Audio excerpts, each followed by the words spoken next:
आज का आलेख है तृतीय पुण्यतिथि 1000 एवं 500 के नोटों की।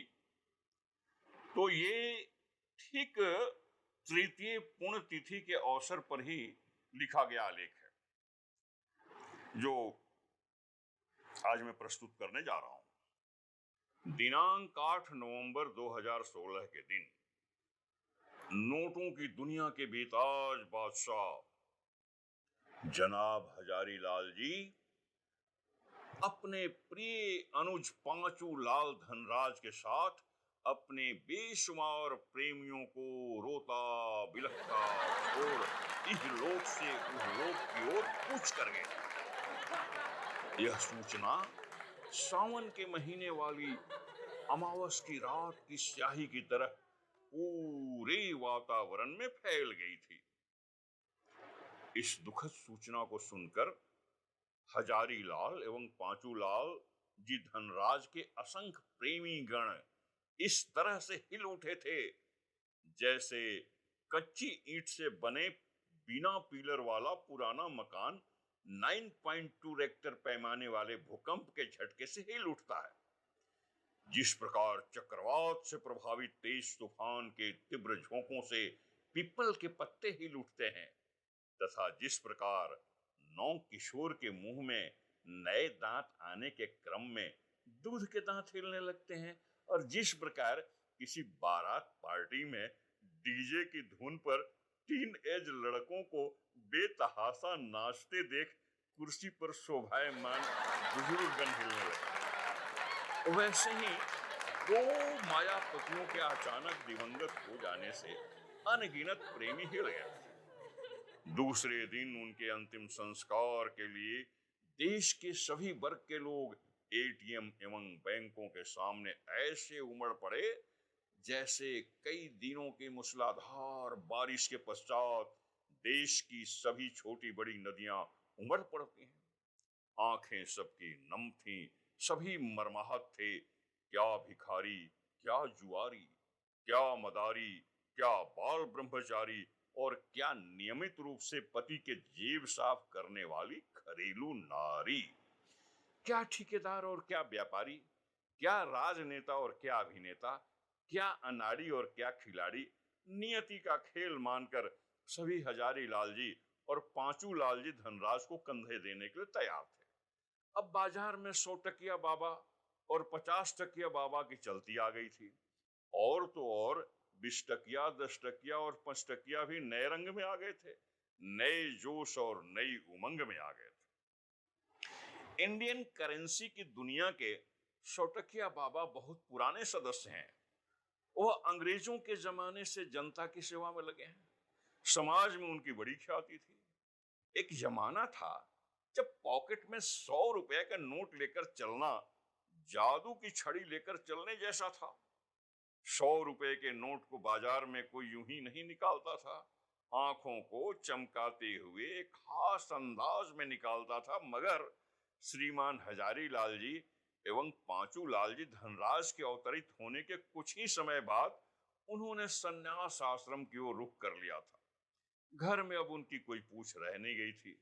चाहे लेडीज पर्स हो या जेंट्स का पर्स, हजारी लाल जी अपने अनुज पांचू लाल जी के साथ वहां पर सदैव विराजमान मिलते थे। बड़े बड़े डील में वे वही दोनों काम आते थे। उन्हें लॉकर और सूटकेस में रखा जाता था।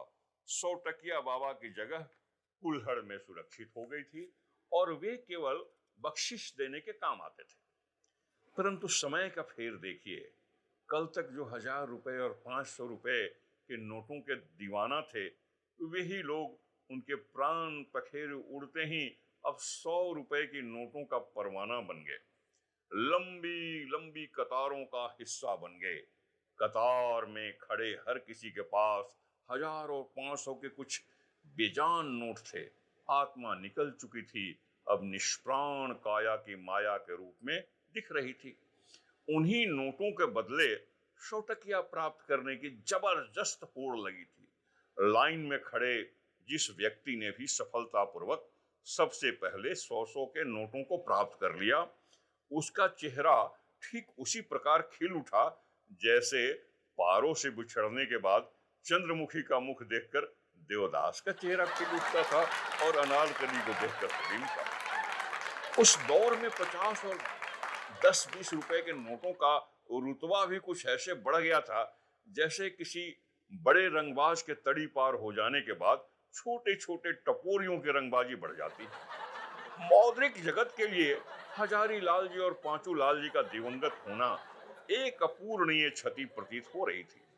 इसलिए विलाप और प्रलाप का क्रम महीनों चला, परंतु हम गीता में विश्वास करते हैं जिसमें यह बतलाया गया है कि शरीर नश्वर है और आत्मा अमर है। जैसे वस्त्र पुराना हो जाने पर एक व्यक्ति उसका त्याग कर नया वस्त्र धारण करता है, उसी प्रकार आत्मा भी शरीर बदल देती है। थोड़े समय बाद हजारी लाल जी और पांचू लाल जी के साथ भी वैसा ही हुआ। पांचू लाल जी ने तो उसी बाजार मूल्य के साथ एक नए रूप में कुछ ही महीनों के बाद जन्म ले लिया, और इस बार हजारी लाल जी के आस्थान पर उनके पिता श्री हजारी प्रसाद द्विवेदी गुलाब वाले का जन्म हुआ। उनका बाजार मूल्य दिवंगत हजारी लाल जी से द्विगुना था। चेहरा भी श्वेत शाम के जगह स्टमेन कलर का हो गया था।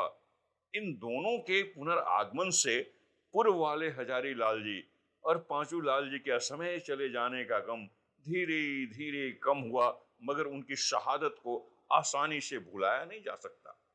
जैसे फिल्मों में राजेश खन्ना को पहले सुपरस्टार माना जाता था, उसी प्रकार वे दोनों बाजार के पहले सुपरस्टार थे। भले ही उनके ऊपर काले धन को संपोषित करने का आरोप लगा हो, पर हजारी लाल जी स्वयं मन से काले न थे। होते भी कैसे? रुपए के पास मन तो होता ही नहीं है। मन तो केवल इंसानों के पास होता है जो प्रायः काला ही होता है। धन को भी वही काला बनाता है, मगर बदनाम होता है रुपया। और रुपया का असली रूप तो रानी रूपमती के जैसा होता है, जिसे देखकर सभी मोहित हो जाते हैं। बैरागी बाबा भी मुद्रा अनुरागी बाबा बन जाते हैं। दुनिया का कोई भी कार्य बिना रानी रूपमती की उपस्थिति के संपन्न हो ही नहीं सकता। चाहे वह धार्मिक कार्य हो, सामाजिक कार्य हो अथवा राजनीतिक कार्य हो, सब में रुपया अनिवार्य है। इनका जन्म ही परमार्थ के लिए होता है। अतः हजारी लाल जी एवं पांचू लाल जी धनराज की तीसरी पुण्यतिथि पर उन्हें याद किया जाना लाजमी है। वे जहां भी हों, भगवान उनकी आत्मा को शांति प्रदान करे तथा उनके वियोग में आहत लोगों के घर पर्याप्त मात्रा में गुलाबी नोट भेज दे।